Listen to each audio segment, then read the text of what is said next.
kita mengajak PKB dukung Anies untuk di DKI.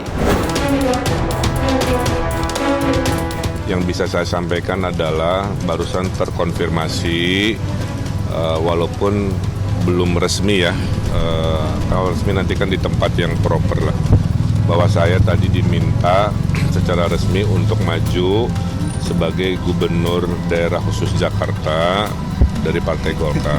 Memang ada upaya-upaya untuk mengganjal pencalonan Anies Baswedan.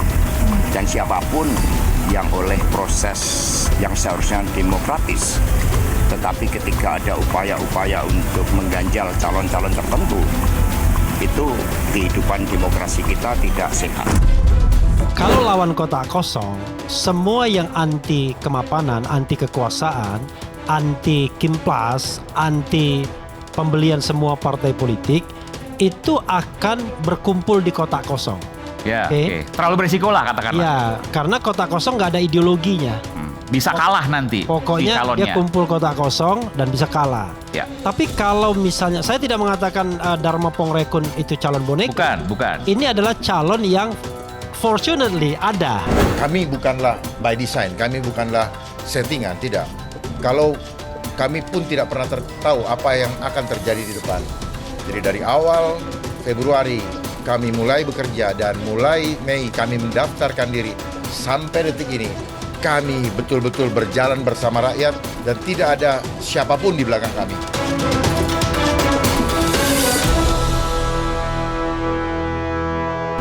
Pilkada datang lagi, tapi pesta demokrasi itu disebut tengah diuji. Dalam sebuah pesta demokrasi, rakyat diundang untuk memilih calon pemimpin yang telah dikemas rapi. Namun dalam proses yang seharusnya menghidupi demokrasi, mereka dihadapkan dengan pilihan yang tragis. Pilkada serentak 2024 di Tenggarai akan menghadirkan idola baru, yakni kotak kosong. Di sejumlah daerah diprediksi akan disodori pasangan calon tunggal yang akan berhadapan dengan kotak kosong. Namun kotak kosong tetap bisa menjadi pilihan karena memang disahkan undang-undang.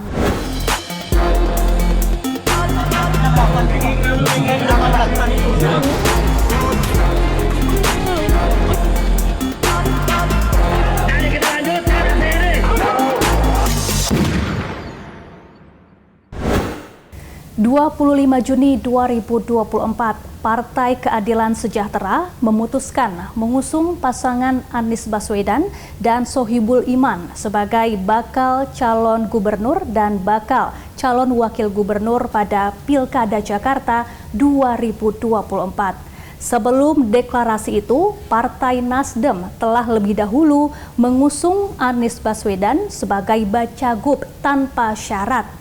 Bahkan Anies Baswedan diberikan kewenangan untuk menentukan siapa wakilnya.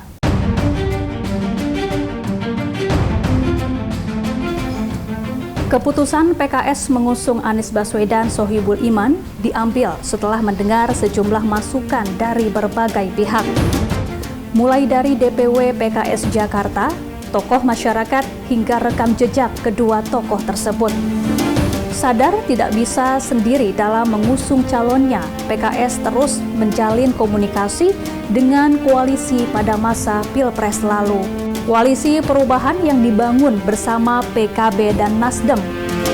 Bahwa Muhammad Sohibul Iman ini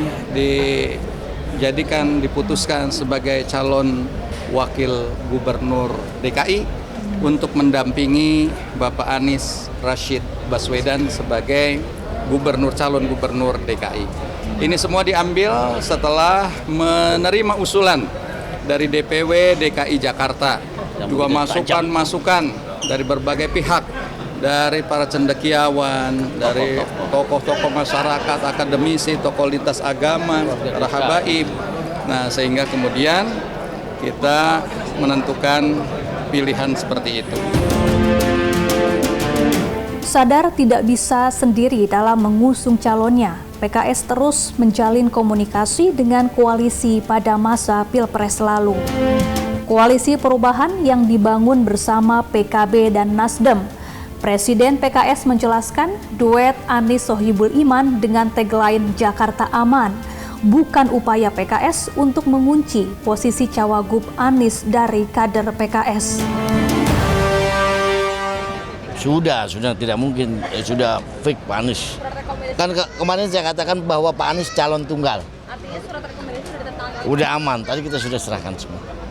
Kami sampaikan bahwa ini adalah sebuah kepercayaan, ini adalah sebuah amanah, dan kami sampaikan rasa terima kasih, rasa hormat, dan perjuangan untuk kita menghadirkan kesetaraan di Jakarta, insya Allah akan menjadi fokus utama kita.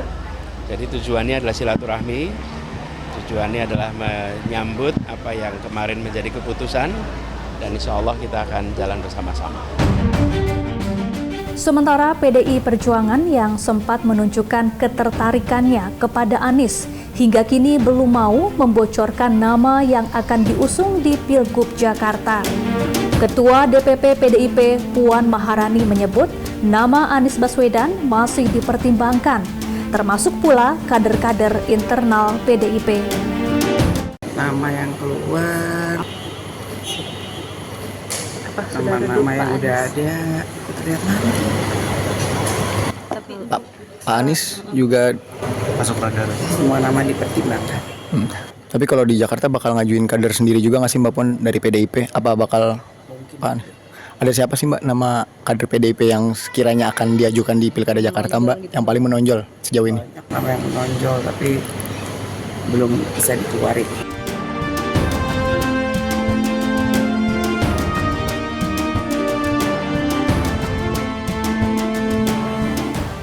Upaya PKS untuk merayu koalisi perubahan tidak pernah padam demi memuluskan langkah Anies Baswedan untuk menduduki posisi nomor 1 di Jakarta.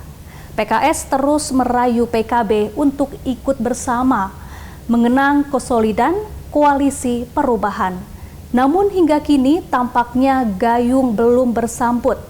PKS belum mendapatkan jawaban dari DPP PKB. Meskipun sebelumnya DPW PKB sudah menyatakan untuk mengusung Anies Baswedan. Presiden PKS Ahmad Saiku terus berupaya merayu Partai Kebangkitan Bangsa untuk bergabung mendukung Anies Baswedan di pemilihan Gubernur Jakarta. Keinginannya itu disampaikan Ahmad Saiku pada acara Harlah PKB di Jakarta. Saiku pun berharap PKB bisa menyambut ajakannya tersebut. Kita mengajak PKB dukung Anies untuk di DKI. Ya, jadi kita ingin mudah-mudahan tawaran ini juga bersambut dari PKB, dan insya Allah mudah-mudahan ya Pak Anies dan Pak Sohibul Iman bisa berlayar di DKI. Berbeda dengan kandidat lain yang disebut sebagai kuda hitam. Ridwan Kamil terkonfirmasi akan maju ke Pilkada Jakarta setelah bertemu dengan mantan Ketua Umum Partai Golkar, Airlangga Hartarto, di rumah dinasnya. Usai menemui Ketua Umum Partai Golkar yang akhirnya mengundurkan diri pada Minggu 11 Agustus lalu, Ridwan Kamil menyatakan resmi akan maju menjadi calon gubernur Jakarta dari Partai Golkar. Ridwan Kamil yang akrab disapa Kang Emil atau RK ini juga menyebutkan ia siap jika harus melawan Anies Baswedan dalam pesta rakyat di Jakarta. Yang bisa saya sampaikan adalah barusan terkonfirmasi, walaupun belum resmi ya, kalau resmi nanti kan di tempat yang proper lah, bahwa saya tadi diminta secara resmi untuk maju sebagai gubernur daerah khusus Jakarta dari Partai Golkar. Ya. Jadi informalnya begitu, tapi nunggu formalnya kapan. Kesepakatan dari koalisi adalah pengumuman harus berbarengan dengan terpilihnya calon wakil. Nah, per hari ini calon wakilnya masih didiskusikan, partai-partai dari koalisi mengajukan nama-nama, masih sedang dibahas. Maka saya tidak, kalau ditanya siapa Kang, saya tidak tahu. Nama-namanya media bisa lihat sendirilah ya dinamikanya. Berarti siap fight sama Pak Anies ya Pak? Oh, dengan siapa aja siap. Saya waktu wali kota lawan 8 pasang. Waktu gubernur Jabar lawan 4 pasang. Jakarta dengan siapapun, kalau misalkan saya nggak kepilih, saya kan bukan pengangguran. Tuh, saya orang yang bisa bermanfaat di bidang apapun. Jadi dosen bisa, ngebisnis kopi, skincare, kan, macam-macam. Jadi saya itu hidupnya bermanfaat, nggak harus politik kan. Saya itu udah selesai dengan diri saya. Cuman kalau masih ada kesempatan memimpin, seluruh ilmu dedikasi saya berikan. Tidak hanya mendapatkan dukungan dari Partai Golkar, di mana Ridwan Kamil menjadi kadernya. Dukungan untuk Kang Emil juga datang dari Partai Gerindra. Ketua Harian Partai Gerindra Sufmi Dasko Ahmad mengklaim Koalisi Indonesia Maju akan mengusung Ridwan Kamil sebagai bakal calon gubernur Jakarta. Dengan tegas, Dasko menyatakan Koalisi Indonesia Maju akan mendapat dukungan lebih dari 3 partai, sehingga koalisi menjadi Kim Plus. Dasko memastikan RK dan calon wakil gubernurnya akan diumumkan secara resmi ke publik pada 19 Agustus. Untuk wakilnya nanti mungkin sehari 2 hari kita akan sampaikan ke media. Ya, dalam sebuah perjalanan, jalan yang dilalui tidak selalu mulus. Kadang harus menemui hambatan, bahkan jalan buntu. Hal itu dialami Anies Baswedan untuk kembali menduduki posisi nomor 1 di Jakarta. Partai Keadilan Sejahtera yang semula mendukung Anies Baswedan kini berbalik badan. Beredar rekaman pesan suara atau voice note antara Anies dengan Ketua DPW PKS Jakarta Hoirudin. Keduanya berbalas pesan membahas tenggat waktu terkait pilkada. Perihal tenggat waktu atau deadline ini awalnya disampaikan juru bicara PKS Muhammad Khalid. Khalid bicara opsi lain PKS jika duet Anies Sohibul Iman tidak berlayar di Pilgub Jakarta. Alasannya Anies tak penuhi syarat dari PKS agar merangkul partai lain untuk berkoalisi. Beberapa hari kemudian Anies buka suara tentang tenggat waktu yang disampaikan Khalid.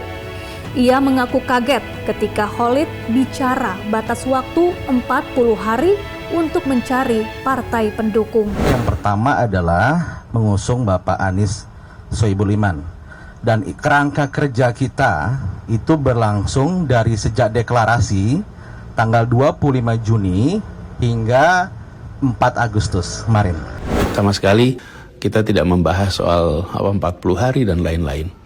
Nah, cuman saya kaget aja mendengar jubir-jubir PKS di media mengatakan tanggal waktu 40 hari, lalu deadline 4 Agustus sebagai deadline dari partai lain. Mengapa kaget? Karena memang tidak pernah dibahas ya. Dan setahu saya memang tidak pernah ada deadline soal SK dari partai lain. Yang ada adalah soal apakah setuju dengan Pak MSI sebagai pasangan. Dan itu juga seperti saya bilang tadi ya Pak, udah disampaikan 31 Juli, 4 hari lebih awal dari yang diminta. Upaya penjegalan untuk berkontestasi di Pilkada Jakarta tidak hanya dirasakan oleh Anies Baswedan. Sekjen PDI Perjuangan Hasto Kristianto menyatakan mendapat laporan terkait adanya upaya untuk menjegal Anies di Pilkada Jakarta 2024.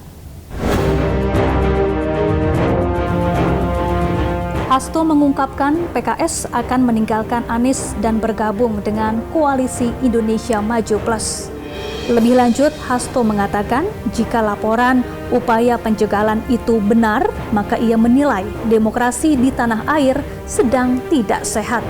Memang ada upaya-upaya untuk mengganjal pencalonan Anies Baswedan. Dan siapapun yang oleh proses yang seharusnya demokratis, tetapi ketika ada upaya-upaya untuk mengganjal calon-calon tertentu, itu kehidupan demokrasi kita tidak sehat. Penjegalan Anies Baswedan ditengarai sebagai fenomena hantu kotak kosong jelang Pilkada Jakarta. Potensi kehadiran kotak kosong dalam Pilkada menimbulkan perdebatan mengenai kualitas demokrasi. Inside Story segera kembali bersama saya, Syafaati Suryo.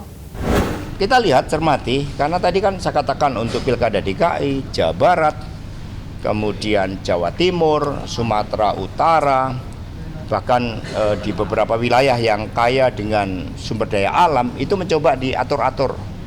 Kalau bisa calonnya ini, jangan calon yang terkenal itu kan mencoba dipakai.